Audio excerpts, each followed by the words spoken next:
Assalamualaikum warahmatullahi wabarakatuh. Apa kabar sahabat? Masih bersama Wilda dalam suluk motivasi Saung Santri Inayatullah. Sahabat, Ibnu Athaillah mengatakan, ada cahaya yang diperkenankan masuk dan ada cahaya yang diperkenankan sampai. Kadang-kadang cahaya menghampirimu, tetapi hatimu dipenuhi gambaran makhluk sehingga cahaya tersebut pergi lagi. Kosongkanlah hatimu dari segala sesuatu selain Allah, maka Dia akan mengisinya dengan segala ma'rifat dan rahasia.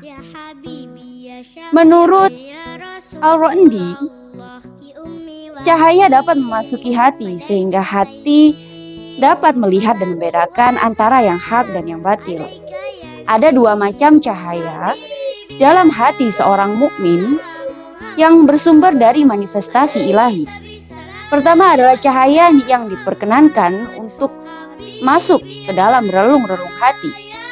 Di dalamnya hanya wujud Allah Subhanahu wa taala yang terlihat, sehingga pemilik hati tersebut mencintai dan menyembah Allah Subhanahu wa taala.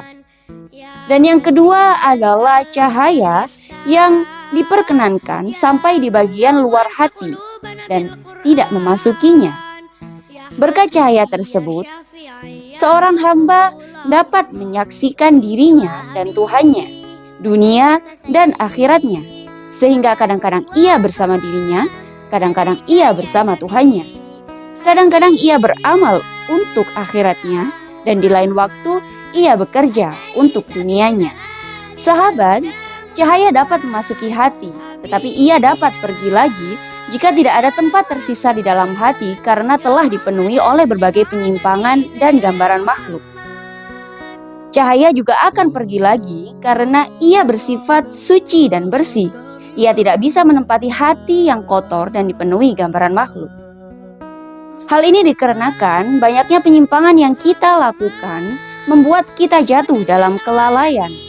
Ketika kita tenggelam dalam kelalaian tersebut, maka kita akan menjadi tawanan syahwat. Dan setelahnya, gambaran makhluk memenuhi hati kita dan membuat hati kita berkarat. Sahabat, jika hati kosong dari segala sesuatu selain Allah, maka hati kita akan diisi dengan berbagai ma'rifat dan segala macam rahasia yang tidak bisa dijangkau oleh akal melalui cara belajar ataupun proses berpikir. Ma'rifat dan berbagai rahasia tersebut hanya bisa dicapai dengan penyucian hati. Hati yang bersih dari segala sesuatu selain Allah akan diisi dengan ma'rifat dan rahasia karena ia telah disibukkan oleh Allah, dan sehingga tidak ada sesuatu yang diagungkan, dihormati dan dicintai di dalam hatinya kecuali Allah Subhanahu wa taala.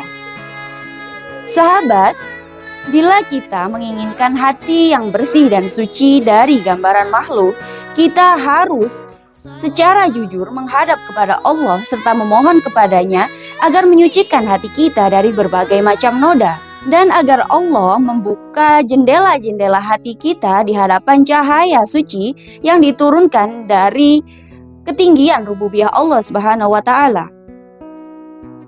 Rasulullah Shallallahu Alaihi Wasallam setiap kali keluar menuju masjid selalu berdoa, Allahumma ja'al fi qalbi nuran, wa fi lisani nuran, wa ja'al fi sam'i nuran, wa ja'al fi basari nuran, wa ja'al min khalfi nuran, wa min amami nuran, wa ja'al min fawqi nuran, wa min tahti nuran. Allahumma a'tini nuran. Yang artinya, ya Allah, jadikanlah cahaya dalam hatiku, cahaya pada lisanku, cahaya pada pendengaranku, cahaya pada penglihatanku. Jadikan cahaya di belakangku dan di depanku, dan jadikan cahaya di atasku dan di bawahku. Ya Allah, limpahilah aku dengan cahaya. Sekian, semoga bermanfaat. Wallahu a'lam bishawab. Wassalamualaikum warahmatullahi wabarakatuh.